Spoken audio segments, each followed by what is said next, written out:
चंदा और कालू जंगल के सबसे अमीर पक्षी थे। उन दोनों का बहुत अच्छा और बड़ा घर था। उन दोनों को घर के कामों में बहुत आलस आता था, तो उन्होंने घर के काम करने के लिए एक नौकरानी भी रखी हुई थी। उस नौकरानी का नाम मीना था। वो बहुत ही गरीब थी। मीना अपना काम पूरी ईमानदारी से करती, फिर भी चंदा और कालू उसके काम में कोई न कोई गलतियां निकालते और उसे डांटते रहते। एक दिन, अरे ओ महारानी, आने में इतनी देर कैसे लग गई? काम करने के पैसे देती हूँ मैं तुझे, कोई फ्री में नहीं देती। मेम साहब, मेरी आज तबीयत कुछ ठीक नहीं थी, तो उठने में थोड़ी देर हो गई, इसलिए आज मुझे थोड़ा लेट हो गया। तबीयत खराब हो या ना हो, हमें उससे कोई मतलब नहीं। हमें तो अपना काम चाहिए समय पर। मुझे माफ़ कर दो आप। आज के बाद ऐसी गलती फिर कभी नहीं होगी। अब जाओ यहाँ से, हमारे लिए कुछ गर्मा गर्म सा नाश्ता बना कर लाओ, बहुत ही भूख लगी है। मैं अभी आपके लिए जल्दी से नाश्ता बनाकर लाती हूँ। मीना जल्दी से रसोई में जाकर नाश्ता बनाने लगती है और वह जल्दी से नाश्ता तैयार कर उनके पास आती है। चंदा नाश्ते का पहला निवाला खाते ही बोलती है, छी छी, ये क्या, इसमें तो इतना नमक है। सारा मूड ही खराब कर दिया। आप जाओ यहाँ से और जल्दी से जाकर दोबारा नाश्ता बनाओ। मीना दोबारा खाना बनाने चली जाती है। कालू और चंदा पीछे से वह नाश्ता खा लेते हैं, क्योंकि वह उनको बहुत टेस्टी लग रहा था। लेकिन उनको मीना को तंग करने में बहुत ही मज़ा आता था। एक तरफ कालू और चंदा मीना को तंग करते और दूसरी तरफ बग्गू, जो चंदा और कालू का बेटा था, और कुक्कू, जो मीना का बेटा था, वह एक दूसरे के अच्छे दोस्त थे। बग्गू बेटा, हम लोग जंगल के अमीर पक्षी हैं, आप भी अपनी दोस्ती किसी अमीर पक्षी से ही करना। मामा, ये अमीर गरीब कुछ नहीं होता, गरीब भी तो हमारे ही तरह होते हैं ना। हाँ, होते तो हमारी ही तरह है, लेकिन तुम अमीरों को ही अपना दोस्त बनाना। चंदा और कालू को अपने अमीर होने का बहुत घमंड था। वो किसी भी गरीब पक्षी से बात भी नहीं करते थे और बग्गू को भी वही सीख दे रहे थे। लेकिन बग्गू समझदार था।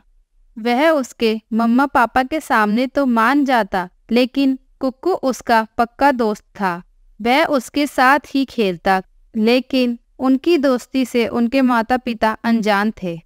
मम्मा, मम्मा, मुझे भी एक रिमोट कंट्रोल कार चाहिए। नहीं बेटा, रिमोट कंट्रोल कार तो बहुत महंगा आता है। मेरे पास अभी पैसे नहीं हैं, तो मैं आपको कहाँ से दिलाऊं?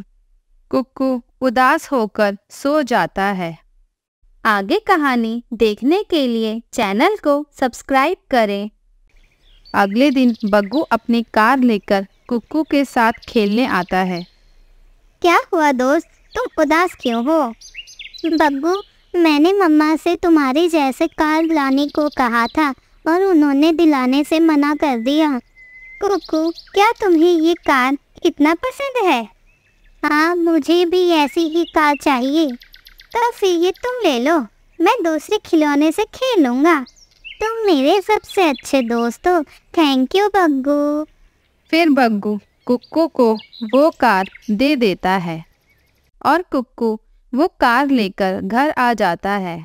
और फिर मीना कुक्कू से पूछती है, कुक्कू, ये कार तुमने कहाँ से ली? मैंने तो तुम्हें कोई कार नहीं दिलाई थी। वो मम्मा, ये खिलौना मुझे मेरे दोस्त ने खेलने के लिए दिया है, वो बहुत ही अच्छा है। अच्छा, तो फिर आपने अपने दोस्त को थैंक यू कहा या नहीं? हाँ मम्मा, मैंने उससे थैंक यू बोला है। फिर कुक्कू उस रिमोट कंट्रोल कार से रोज खेलता और बग्गू की कार उसके पास नहीं थी। ये बात चंदा और कालू को नहीं पता था। एक दिन मीना कुक्कू को अपने साथ चंदा और कालू के घर ले जाती है और कुक्कू वो कार अपने साथ लेकर आ जाता है। कुक्कू उस कार से खेल रहा होता है और चंदा भी वही आ जाती है। कुक्कू, ये रिमोट कंट्रोल कार तूने कहाँ से ली? ये तो मेरे बेटे की कार है, तूने चोरी की है ना। कुक्कू चंदा को बता भी नहीं सकता था कि ये कार उसे बग्गू ने दी है, क्योंकि बग्गू ने उसे उन दोनों की दोस्ती के बारे में किसी को भी बताने से मना किया था। नहीं नहीं आंटी, ये तो मेरे दोस्त ने मुझे दी है। चंदा कुक्कू को डांट रही होती है और उसकी आवाज़ को सुनकर मीना वहाँ आ जाती है। क्या हुआ मेम साहब, मेरे कुक्कू ने कोई गलती की है क्या? हाँ, तुम्हारे बेटे ने ये मेरे बेटे की कार चोरी की है। ये आप क्या कह रही हैं? कुक्कू ने चोरी नहीं की। अच्छा, तो इतनी महंगी कार तुमने कहाँ से ला कर दी इसे? नहीं नहीं आंटी, ये तो मेरे दोस्त ने मुझे दिया है। हाँ मेम साहब, हमने कोई चोरी नहीं की। मीना चंदा को बहुत समझाती है, लेकिन वो नहीं मानती और फिर कालू भी वहाँ आ जाता है और चंदा सारी बात कालू को बता देती है। फिर कालू बोलता है, चंदा ठीक कह रही है, ये खिलौना हमारे बेटे का है, तुमने इसे चोरी किया है। वो दोनों फिर मीना को चोरी के इल्ज़ाम में मारने लगते हैं और इतने में ही वहाँ बग्गू बाहर से खेलकर आ जाता है और मीना और कुक्कू को यूँ रोता देख बोलता है, क्या हुआ कुक्कू, आप रो क्यों रहे हो? दोस्त, ये आंटी अंकल मेरी मम्मा को चोरी के इल्जाम में मार रहे हैं। चोरी? कौन सी चोरी? ये कहते हैं कि कार मैंने चोरी की। तुम ही बताओ, ये कार तो तुमने ही मुझे दिया है। चंदा कालू मीना ये सुन हैरान हो जाते हैं। कुक्कू बेटा, क्या बग्गू ही तुम्हारा दोस्त है? हाँ मम्मा, बग्गू ही मेरा दोस्त है। अरे वाह, हमसे तुम्हें कुछ नहीं मिला तो तुमने हमारे बेटे को ही अपने जाल में फंसा लिया। तुम गरीब पक्षी ऐसे ही होते हो। हमारे बेटे की मासूमियत का फायदा उठाया है इन दोनों माँ बेटे ने, इन्हें तो और मारना चाहिए।